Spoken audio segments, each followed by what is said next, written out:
দলের ভারসাম্য আনতে এই তরুণ ফুটবলারকে দীর্ঘমেয়াদী চুক্তিতে সই করালো ইস্টবেঙ্গল।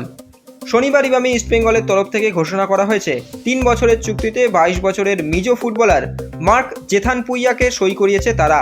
মূলত মিডফিল্ডে খেললেও প্রয়োজনে উইং হাফ ও ডিফেন্সে খেলতে পারেন মার্ক, যা ইস্টবেঙ্গল দলে অনেকটাই ভারসাম্য আনবে। গত মৌসুমে হায়দ্রাবাদ এফসির হয়ে 18টি ম্যাচ খেলেছেন মার্ক। দলের পারফরমেন্স তলানিতে থাকলেও মার্কের খেলা নজর কেড়েছিল অনেকের, আর সেই কারণেই এই তরুণ তুর্কিকে নিয়েছেন East Bengal head coach Carlos Cuadrat. মার্ককে নিয়ে কুয়াদ্রাত ইমামি ইস্টবেঙ্গল মিডিয়াকে বলেছেন, উনি একজন তরুণ ফুটবলার যার মধ্যে অসাধারণ কিছু গুণাবলী রয়েছে। ওনার ভার্সিটালিটি আমাদের সাহায্য করবে ওনাকে দলের স্বার্থে বিভিন্ন ভূমিকায় খেলানোর জন্য। উনি আইএসএল-এর অনেকটাই অভিজ্ঞতা লাভ করেছেন এবং কেরিয়ারের সঠিক সময়ে ইস্টবেঙ্গলে যোগ দিচ্ছেন। আমরা ওনার উন্নতি ও সাফল্যের জন্য সঠিক পরিবেশ প্রদান করব।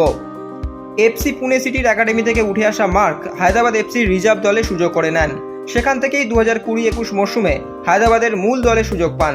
গত মরশুমে হায়দ্রাবাদের হয়ে ডিফেন্সিভ মিডফিল্ডার ছাড়াও লেফট উইং ব্যাক ও সেন্টার ব্যাকে খেলেছেন মার্ক, যার ফলে চলতি বছরে মালয়েশিয়ার বিরুদ্ধে প্রীতি ম্যাচে ভারতের অনূর্ধ্ব 23 দলে সুযোগ পান তিনি। এদিকে ইস্টবেঙ্গলে সই করে মার্ক বলেছেন, ইস্টবেঙ্গলের মতন বড় ক্লাবে খেলা যে কোনো তরুণ ভারতীয় ফুটবলারের কাছে স্বপ্ন। কলকাতা ভারতীয় ফুটবলের মক্কা এবং আমি মুখিয়ে রয়েছি ইস্টবেঙ্গল সমর্থকদের ভালোবাসা পাওয়ার জন্য। আমি কার্লোস কুয়াদ্রাত ও ইমামি ইস্টবেঙ্গল ম্যানেজমেন্টের কাছে কৃতজ্ঞ এমন সুযোগ দেওয়ার জন্য। Extra time.